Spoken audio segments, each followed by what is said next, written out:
Matt. Hope you're having a great day today. This is your final installment of your video lesson series. So here are two things I want to talk about. I'll go down the list. If you have questions at the end, you have to come back again.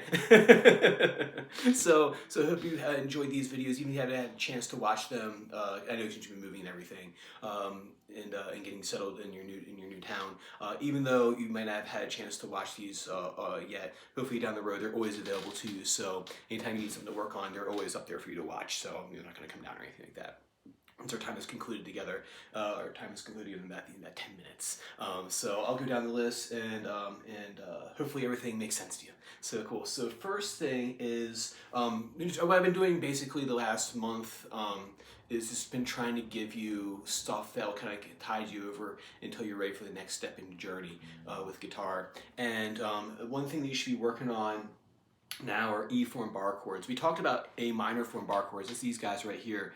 You know, the A minor shape, and you take that shape and move it around, right? You get like a B minor chord here because that's root 5. So knowing your root 6 and root 5 note names, like I said before, you don't have to know a crazy amount of fretboard theory to do this stuff. Just knowing your musical alphabet, root 6, root 5, you can do a lot with that. You don't need like crazy stuff. You don't even need really to get into scales, or unless you want to do improv, or get better at playing lead lines or playing the solo, say for Wish You Were Here. Those notes aren't chosen at random, they're from a scale, so if you want to do that stuff, that's where you got to get into the scale work. But if you just want to strum guitar, maybe play some like, little bit hammer on pull-offs kind of stuff, bar chords, you get a lot of mileage out of root 5, root 6, and a couple of bar chords. So cool, so just going over E form bar, this is a root 6 bar chord. What that means is that the home note of the chord is found here on the 6th string. As long as you know the names of the notes on the string right here, and you apply this movable template around on that string, you'll play pretty much whatever chord you want, within reason. So you have an E chord right here, right? And what you do is move your bar, say here to the 3rd fret, for example. Right? Nice, so move that shape over here, and since this note right here on the 3rd fret of the 6th string, that's a G right there. So if I play this, that's straight up a G chord right there. So the G here, you can do it that way, or you can do a G chord here this way. There's a lot of other options to play G, but those are the two that you'd have by using these two techniques and what you know so far. And what I would do is a good activity to do, and this kind of leads me to point 2 right here, which is Wish You Were Here, is that you can take a song like this, take like an easy strummer song that has like G, D, C, A minor, things like that, and one that you're comfortable with, and convert it into a bar chord strummer, like either having one bar chord or having the whole thing as bar chords. So say, for example, Wish You Were Here is just simply down, down, down. Oop, forgot to write those times 2 in there. Times 2, times 2, times 2, times 2, times 2, times 2, times 2, times 2, down, down, down, down, up. I'll retake that picture. C chord, down, down, down, down,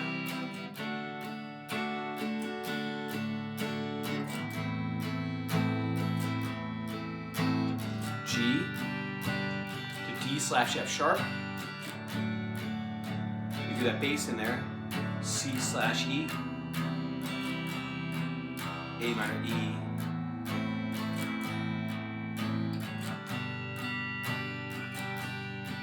That's the verse and the chorus, and it just loops like that. So for this one, new concept are slash chords. Sometimes a songwriter isn't just happy with having a D chord like this. They'll do what's called a slash chord. If you look here, you'll see I've written out a D/F sharp. The D here, that represents what chord you're playing, right? So it's going to be a D chord. And then over here, the S/F sharp, that indicates what bass note they want you to play. Going back to what I was talking about a second ago about why you should know root 5, root 6, why you should know root 5, root 6 is because if you're writing a song and you hear the bass line in your head, say if I was doing something like this, like,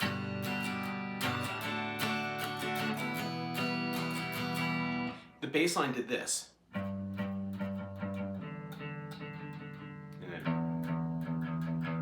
You might hear something like this in your head. So in that case right there, what I did was I did a G chord, I went to a D/F sharp. So if you watch here, what I'm doing is I'm taking my thumb and I'm throwing it over the top just enough to catch the 6th string of the guitar right here. You've probably seen this before in videos. That's what they're doing. You raise your wrist up, not a whole lot, right? You don't want to do this. You want to go over the top more than you need to for this particular technique, but just right over that top right there, catch that 6th string. So it was before this.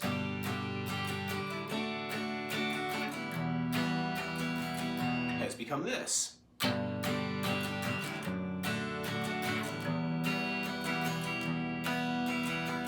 Right, nice little descending bass line.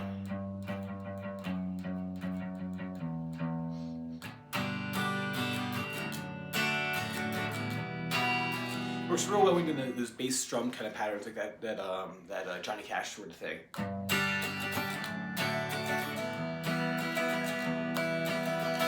Works real well with that, and that's what David Gilmour is doing here. He doesn't do it for the first C chord or the D chord, but you hear pretty clear in that second part, he wants that descending bass line. The bass line goes.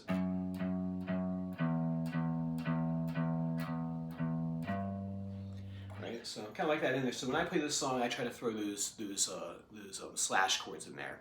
You'll see them written out like this. You'll see them on the tab websites too. So that's what that means right there. They're slash chords. This is the chord that you play, right? So I have my D chord on top.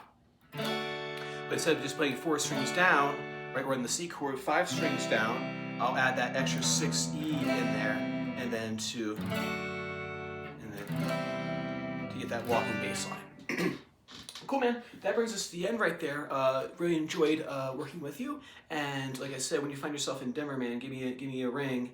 Or even if you're just in town to visit your girlfriend's, give me a message and we'll go out and get a beer or something like that. So I hope you enjoyed everything, and good luck to you. And I look forward to hearing what you do on the guitar in the future. So take care, man.